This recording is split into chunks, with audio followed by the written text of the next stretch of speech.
Hello, जय हिंद, नमस्कार दोस्तों। आप लोग कैसे हैं? तो क्लास नंबर 4 में आप लोगों का स्वागत है। आज 15 तारीख का पहला शिफ्ट है। तो चलिए हम स्टार्ट करते हैं। क्वेश्चन नंबर 1, किस पूर्वोत्तर राज्य द्वारा पर्यटन को बढ़ावा देने के लिए प्रमुख रूप से अहिया विंटर फेस्टिवल जो है आयोजित किया जाता है? मेघालय। कौन सा राज्य है? मेघालय। यहाँ पे अहिया विंटर फेस्टिवल होता है। 1 बिलियन में 450 ग्राम जल में 50 ग्राम शर्करा है। ठीक है। बिलियन के द्रव्यमान प्रतिशत द्वारा द्रव्यमान के संदर्भ में सांद्रता का परिकलन कीजिए। तो 10% सांद्रता होगी। क्वेश्चन नंबर 3 है, अराकान। अराकान और शान के मान्यता प्राप्त मानव जातीय समूह है म्यांमार की मानव जातीय समूह है। क्वेश्चन नंबर 4 है, महारानी एलिजाबेथ द्वितीय के राज्याभिषेक समारोह में प्रदर्शन के लिए निम्नलिखित में से पद्म भूषण पुरस्कार विजेता नर्तकों में से किसे बुलाया गया था? तो कुमारी कमला को जो है बुलाया गया था, कमला देवी को बुलाया गया था। यामिनी कृष्णमूर्ति जो कि आपका भरतनाट्यम से संबंधित हैं। क्वेश्चन नंबर 5 है, नकदी पास की परिघटना मुद्रा की मांग निम्नलिखित में से किस पहलू पर आधारित है? तो कल्पित पहलू पर आधारित है। क्वेश्चन नंबर 6 है, मदर टेरेसा ने निर्मल हृदय धर्मशाला की स्थापना क्यों की थी? तो एक ऐसी जगह प्रदान करने के लिए जहां गंभीर रूप से बीमार लोग जो है शांति से मर सकें, इसलिए यहाँ इसकी स्थापना की गई थी। क्वेश्चन नंबर 7 है, भारतीय संविधान के किस अनुच्छेद के तहत मौलिक कर्तव्यों का उल्लेख किया गया है? तो अनुच्छेद 51A के तहत जो है मौलिक कर्तव्यों का उल्लेख है। और अनुच्छेद 51 में क्या है? अंतर्राष्ट्रीय शांति है। क्वेश्चन नंबर 8 में, शंभू महाराज को किस प्रकार के नृत्य के लिए संगीत नाटक अकादमी फेलोशिप प्रदान किया गया था? तो किस प्रकार के? कथक के लिए दिया गया था। ठीक है। क्वेश्चन नंबर 9 है, भारत में अनुबंधित सिविल सेवाओं के लिए अर्हता प्राप्त करने वाले पहले भारतीय कौन थे? तो सत्येंद्र नाथ टैगोर थे सिविल सेवा में जो है अर्हता प्राप्त करने वाले। क्वेश्चन नंबर 10 है, निम्नलिखित में से किसे तबला उस्ताद के रूप में जाना जाता है? तबला वादक कौन है? सबसे उस्ताद के रूप में जाकिर हुसैन को जाना जाता है। और रविशंकर कौन है? रविशंकर जो हैं सितार वादक हैं। बिस्मिल्लाह खान आपके शहनाई वादक हैं। क्वेश्चन नंबर 11 है, निम्नलिखित में से कौन सा भाग संरचना स्तूप के सबसे ऊपरी भाग में स्थित होता है? तो कौन सा भाग है? हर्मिका जो है सबसे ऊपरी भाग में स्थित होता है। क्वेश्चन नंबर 12, किस सरकारी योजना का मुख्य उद्देश्य ग्रामीण गरीब युवाओं को आर्थिक रूप से स्वतंत्र और विश्व स्तर पर प्रासंगिक कार्यबल में बदलना है? तो दीनदयाल उपाध्याय ग्रामीण कौशल योजना। और यहाँ पे जो 11वां क्वेश्चन है, यहाँ पे जो हर्मिका है किस धर्म से? बौद्ध धर्म से संबंधित है। हर्मिका जो है यहाँ पे जो है भगवान बुद्ध का कुछ अंग शेष वहाँ पे रखा जाता है। भारत ने 1991 में एनईपी की घोषणा की। एनईपी का अर्थ क्या है? न्यू इकोनॉमिक पॉलिसी जो है एनईपी का पूर्ण रूप है। क्वेश्चन नंबर 14 है, साकेवा एक धार्मिक त्यौहार है जो कहाँ का है? साकेवा जो सिक्किम के किरात खम्बू राई समुदाय द्वारा मनाया जाता है। किस समुदाय द्वारा? किरात खम्बू राई समुदाय द्वारा मनाया जाता है सिक्किम। क्वेश्चन नंबर 15, कृषि मंत्रालय की PRS रिपोर्ट के अनुसार 2015-16 तक देश के खाद्यान्न उत्पादन में किन दो फसलों का योगदान 78% था? गेहूं और चावल का। क्वेश्चन नंबर 16 है, मुगल अधिकारी अमल गुजार मुख्य रूप से भू राजस्व एकत्रित करने का कार्य करते थे। क्वेश्चन नंबर 17 है, निम्नलिखित में से किस भारतीय खिलाड़ी ने एस अगेंस्ट आर्ट्स शीर्षक की आत्मकथा लिखी है? किस? सानिया मिर्जा की है S against arts. Question number 18 है, ट्रेन टू पाकिस्तान उपन्यास किसका है? खुशवंत सिंह के है train to Pakistan. Question number 19 है, भूकंप के सबसे सामान्य प्रकार कौन से हैं? तो विवर्तनिक भूकंप जो है सबसे सामान्य प्रकार हैं भूकंप के। क्वेश्चन नंबर 20 है, पूर्वी भारत में हरित क्रांति लाना नामक योजना कितने पूर्वी राज्यों में लागू की जा रही है? तो 7 पूर्वी राज्यों में लागू की जा रही है। और हरित क्रांति के जनक कौन थे? हरित क्रांति के जनक जो है भारत में एम एस स्वामीनाथन थे। उसके बाद में नॉर्मन बोरलॉग जो है पूरे विश्व में थे हरित क्रांति के जनक, जो कि वो यूएसए के थे। क्वेश्चन नंबर 21 है, भूवैज्ञानिकों द्वारा आमतौर पर किस विशेष प्रतीक का उपयोग शैल, संस्तर, दोष, विभंग, कैस्टा, आग्नेय, डाइक और सील के अभिविन्यास का वर्णन करने के लिए किया जाता है? तो इसका ऑप्शन है नतिलंब और नतलंब और नति, इसका ऑप्शन है। क्वेश्चन नंबर 22 है, भारतीय पुरुष हॉकी टीम में आखिरी बार ओलंपिक खेलों में स्वर्ण पदक कब जीता था? भारत ने हॉकी में कब जीता था? 1980 में आखिरी बार जीता था। ठीक है। और हॉकी में कितने खिलाड़ी होते हैं? हॉकी में टोटल 11 खिलाड़ी होते हैं। क्रिकेट में भी 11 खिलाड़ी होते हैं। उसके बाद में बेसबॉल में जो है 9 खिलाड़ी होते हैं आपके।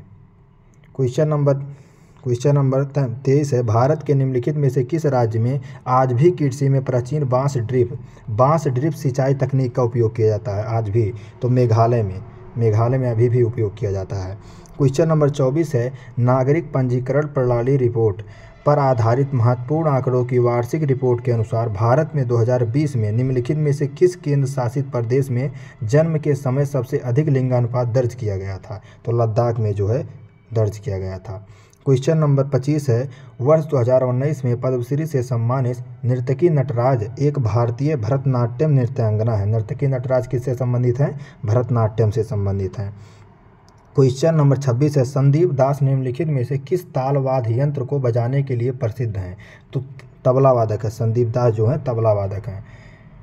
क्वेश्चन नंबर 27 है, मिस्र के काहिरा में आयोजित international shooting sport federation world cup 2022 में भारत ने कितने पदक जीते? भारत ने 7 पदक जीते थे। क्वेश्चन नंबर 28 है, थियोसॉफिकल सोसाइटी की स्थापना कौन किए थे? अमेरिका में। किस देश में हुई थी? अमेरिका में हुई थी। थियोसॉफिकल सोसाइटी की स्थापना अमेरिका में हुई थी। क्वेश्चन नंबर 29 है, कोयला, पेट्रोलियम और मिट्टी का तेल किसके उदाहरण हैं? तो जीवाश्म ईंधन के उदाहरण हैं कोयला, पेट्रोल और मिट्टी का तेल। क्वेश्चन नंबर 30 है, प्रथम पैरा एशियाड की मेजबानी निम्नलिखित में से किस देश ने की? चीन ने की है। क्वेश्चन नंबर 31 है, बक्सर के युद्ध में अंग्रेजी सेना का नेतृत्व किसने किया था? बक्सर के युद्ध में अंग्रेजी सेना का नेतृत्व हेक्टर मुनरो कर रहा था। बक्सर का युद्ध आपका 1764 में होता है। कब होता है? 1764 में बक्सर का युद्ध होता है। किसके किसके बीच हुआ था बक्सर का युद्ध? जो है अवध के नवाब थे, उसके बाद में अवध के नवाब थे, मुग़ल थे, उसके बाद में बंगाल के थे। बंगाल के नवाब, अवध के, उसके बाद में मुग़ल, ये तीनों एक साथ थे। और ईस्ट इंडिया कंपनी का नेतृत्व हेक्टर मुनरो कर रहा था, वो अकेले था। ठीक है, जिसमें आपका ये लोग हार गए थे। ईस्ट इंडिया कंपनी का हेक्टर मुनरो जो है विजय किया था। उसके बाद में 1765 में इलाहाबाद की संधि हो जाती है, तो उसमें जो है द्वैध शासन शुरू हो जाता है। क्वेश्चन नंबर 32, मूल संविधान में 395 अनुच्छेद थे जिसमें 22 भाग थे। कितने भाग थे? 22 भाग में विभाजित थे। क्वेश्चन नंबर 33 जो है, विश्व में हरित क्रांति के जनक, जो कि आपको ऊपर बताए हैं, विश्व में हरित क्रांति के जनक कौन है? नॉर्मन बोरलॉग हैं। किस देश से हैं? यूएसए से हैं। कहाँ से हैं? यूएसए से हैं। निम्नलिखित में से कौन सी हस्ती एक पुरस्कार विजेता महान मोहिनीअट्टम नृत्यांगना है? नीना प्रसाद जो है मोहिनीअट्टम से संबंधित हैं। क्वेश्चन नंबर 35 है, निम्नलिखित में से किस संविधान संशोधन अधिनियम ने अनुच्छेद 38 में संशोधन किया जिसे राज्य के नीति निर्देशक सिद्धांतों के तहत गिना गया है और जिसने राज्य को आय, स्थिति, सुविधाओं और अवसरों से असमानताओं को कम करने का निर्देश दिया है? तो 44। क्या संविधान संशोधन है? 44वां। क्वेश्चन नंबर 36 है, सिकंदर के आक्रमण के फलस्वरूप निम्नलिखित में से किस वंश का उदय हुआ था? तो मौर्य वंश का उदय हुआ था। किसका? मौर्य वंश का। चंद्रगुप्त मौर्य जो है इसके संस्थापक थे। किस संवैधानिक संशोधन अधिनियम ने सर्वोच्च न्यायालय और उच्च न्यायालय ने न्यायाधीशों की नियुक्ति की और कॉलेजियम प्रणाली को प्रस्थापित कर दिया था? 99वां संविधान संशोधन। क्वेश्चन नंबर 38 है, सरकार द्वारा लगाई गई सीमाओं या बाधाओं को हटाने की प्रक्रिया को किस नाम से जाना जाता है? उदारीकरण के नाम से जाना जाता है। क्वेश्चन नंबर 39 है, सर्वोच्च न्यायालय जिसमें न्यायाधीशों की संख्या संशोधन अधिनियम 2019 के अनुसार भारत के मुख्य न्यायाधीशों को छोड़कर सर्वोच्च न्यायालय में कितने न्यायाधीश होते हैं? 33 न्यायाधीश होते हैं, उच्च न्यायालय के न्यायाधीश को छोड़कर सर्वोच्च न्यायालय के। क्वेश्चन नंबर 40, अलाउद्दीन खिलजी के दक्षिणी सैन्य अभियान का नेता कौन था? दक्षिणी अभियान जो किया था अलाउद्दीन खिलजी, इसका नेता जो है मलिक काफूर को बनाया था। क्वेश्चन नंबर 41 है, भारतीय संविधान के अनुच्छेद 25 में प्रदान की गई अंतःकरण की स्वतंत्रता को निम्नलिखित में से किन दो अनुच्छेदों द्वारा मजबूती प्रदान की गई है? अनुच्छेद 27 और 28 के द्वारा मजबूती प्रदान की गई है। क्वेश्चन नंबर 42 है, निम्नलिखित में से कौन कीमियोथेरेपी को सही ढंग से व्याख्यातित करता है? तो चिकित्सीय परियोजनाओं के लिए रसायनों का उपयोग। क्वेश्चन नंबर 43 है, हिंदू मंदिर का अंतरतम पवित्रतम स्थल जहां प्रमुख देवी देवता की मूर्ति रखी जाती है? तो हिंदू देवता का कौन सा है? गर्भगृह है। और बौद्ध का कौन सा है? हर्मिका है, जो कि सबसे ऊपर होता है। क्वेश्चन नंबर 44 है, एक उत्पादित सभी अंतिम वस्तुओं और सेवाओं का कुल बाजार मूल्य सकल राष्ट्रीय उत्पाद है। तो एक समय अवधि में देश के निवासियों द्वारा उत्पादित यहाँ पे भरा जाएगा। ठीक है।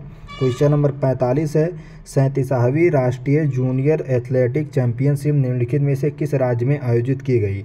तो असम में आयोजित की गई। कहाँ पे? असम में आयोजित की गई है। क्वेश्चन नंबर 46 है, शक एक भारतीय शब्द है। शक जो है एक भारतीय शब्द है जिसका प्रयोग सिथियान नामक लोगों के लिए किया जाता है जो मूल रूप से मध्य एशिया से संबंधित हैं। शक जो है मध्य एशिया से संबंधित है। क्वेश्चन नंबर 47, भारत की जनगणना 2011 के अनुसार निम्नलिखित में से कौन सा राज्य 0 से 6 वर्ष की आयु के सबसे अधिक जनसंख्या वाले शीर्ष 3 राज्यों में शामिल है? तो महाराष्ट्र शामिल है।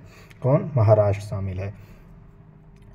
उसके बाद में और कुछ जनगणना के बारे में जाने, सबसे अधिक साक्षरता दर केरल का है और सबसे अधिक लिंगानुपात भी केरल का ही है। कितना है? 1084 है। कितना है? 1084 है। और यूपी का लिंगानुपात कितना है? यूपी का लिंगानुपात कितना है? आप लोग कमेंट करिएगा। 88 कम है। क्वेश्चन नंबर 48, निम्नलिखित में से किसने जैविक वर्गीकरण की द्विनाम नामावली की शुरुआत की है? तो लिनियस ने इसकी शुरुआत की है। क्वेश्चन नंबर 49 है, भारतीय संविधान का अनुच्छेद 350 का बी किससे संबंधित है? भाषाई अल्पसंख्यकों के लिए विशेष अधिकार से संबंधित है। क्वेश्चन नंबर 50 है, निम्नलिखित कथनों की सत्यता के संबंध में सबसे उपयुक्त विकल्प का चयन कीजिए। तो भारत में ज्वारीय ऊर्जा के विकास की अपार संभावनाएं हैं। सही बात है। हिमाचल प्रदेश के मणिकरण में एक भूतापीय ऊर्जा संयंत्र चालू किया गया है। सही है, दोनों सही है। ठीक है। तो यहाँ पे आपका 50 क्वेश्चन खत्म होता है। इसी प्रकार से कल भी मिलते हैं। कैसा लगा वीडियो एक बार कमेंट करके ज़रूर बताइएगा। मिलते हैं कल के वीडियो में। नमस्कार, जय हिंद दोस्तों।